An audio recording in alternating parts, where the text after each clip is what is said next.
All right, what is going on, everybody? Today's video, I'm gonna go ahead and answer the question of how is it at only 39 years old, I was able to pull the trigger on my first Ferrari, a 458 Italia. Now, if you're here looking for a get-rich-quick scheme, like either crypto or gambling or lottery, inheritance or whatever, that's definitely not what this story is here. It's been hard work and sacrifice and a little bit of priority shifts in order to make this dream a reality. So let's go ahead and dive into it. So the first part of the equation has to be my career. And as many of you know, if you've been a long-time subscriber, I'm a mechanical engineer by trade. I've been a mechanical engineer for 15 and a half years now, and I work out of Silicon Valley.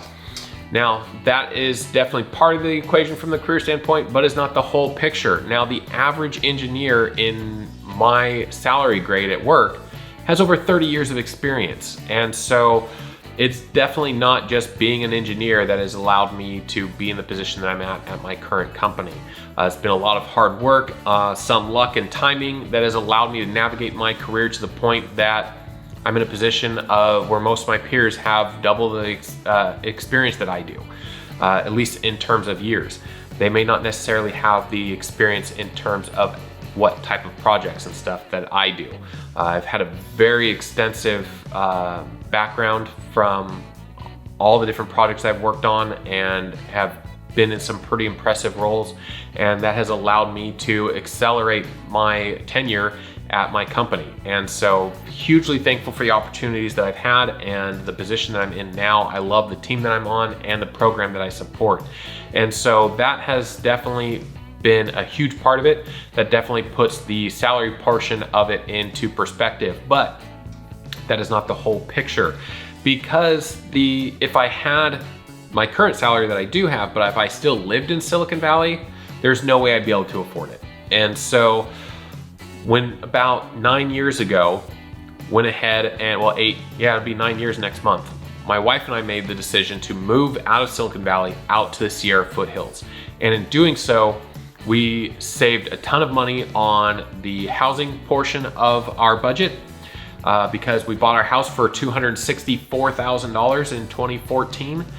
And at the time, we were looking at about $1.25 million for a house in Silicon Valley. So I literally saved over $1 million by moving 125 miles from the office.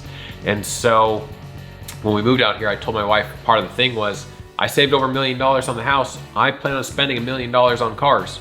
And well, I'm working on it. So having that huge savings there definitely frees up a lot of disposable income as my career has progressed and my salary has increased. And at the time when we moved out here, I had my 2001 ACR, so I already had the first Viper, totaled that one in 2014 and got the 96. And so it's definitely been a progression in getting cars over the years. And so now we're at a point where the only debt that I really have is the mortgage on the house and the boat and now the Ferrari. And so because of how my debt is so low in comparison, my total debt here with everything, including the Ferrari, is less than what my mortgage debt would have been in Silicon Valley. And so it has definitely allowed me to structure my budget in a way to afford to have the Ferrari. Now, the next factor, of course, is I didn't pay cash for the car. I did finance it, but I finance all my cars. I don't like paying cash for things. That's a video for another day. I don't like having that much kind of cash on hand because cash is a depreciating asset. And so I like to have money tied up in different investments, whether it be cars, stock market, real estate, what have you. And so I didn't want to pull money out of the investments to go ahead and pay cash for the Ferrari. So left the money in the market because I'm getting a better rate of return on the market side of things than I am on the interest rate on this loan. So I went ahead and financed the car. And so I have a monthly payment on it. And it is more than my mortgage payment. But that was by design, and that was one of the factors in buying the house, was we knew it would free up income to be able to go ahead and have payments on things like this in the future. And so that's really what it boils down to.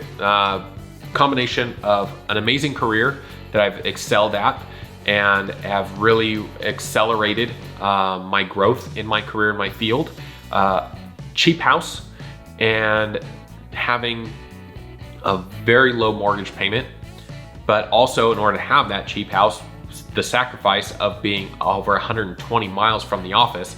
Now, fortunately, post-pandemic, I'm still working remote most of the time, which it saves me, of course, on gas, as well as 4 to 6 hours a day of my time, and allows me to have that much more time with my baby girl. And then, of course, the patience and the time letting him have the getting up to this point, because it wasn't, I started my career out of college and bought a Ferrari the next day. I mean, I'm 15 and a half years into my career. And then, of course, after all that, I didn't pay cash for it, I financed it.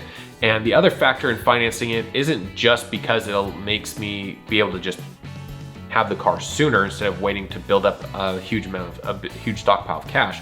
But for me, I want to try and build that relationship with Ferrari. Yeah, I know I bought a 10-year-old car, but at the same time, I went ahead, bought a CPO car, got the 2-year warranty on it, got the financing through Ferrari. Eventually, hopefully, we'll see how things go with my career in YouTube. I'd like to get to the point where I'm starting to order new cars with Ferrari and develop that relationship. And it's been an amazing journey with the Viper and Mopar and all those folks. I've made some lifelong friends at with folks that work at Chrysler. They're amazing people that work there, and I'm honored to call them my friends. And I hope to potentially do that here with Ferrari and enjoy that brand and see how things progress over the next 10+ years on that journey as well. So that's it in a nutshell, guys. I hope you found this information useful as well. My story is definitely unique to me, but it doesn't mean that you can't do similar things in your life to make your dreams of buying fancy cars a reality as well. Of course, there have definitely been other sacrifices. We don't go on big extravagant trips. Sure, we drive down to Disneyland a few times a year, but we have the annual passes and it's only a few hour drive for us. Plus, we usually stay at a cheap hotel or my parents' timeshare, so that way we don't have the lodging costs when we stay there.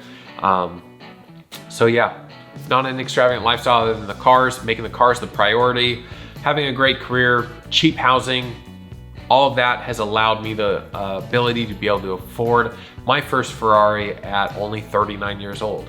So if you found this information useful, of course, go ahead, smash that like button, give me that thumbs up, helps me out the YouTube algorithm, and lets me know what type of video you guys like. And on that note, guys, I will see you in the next video.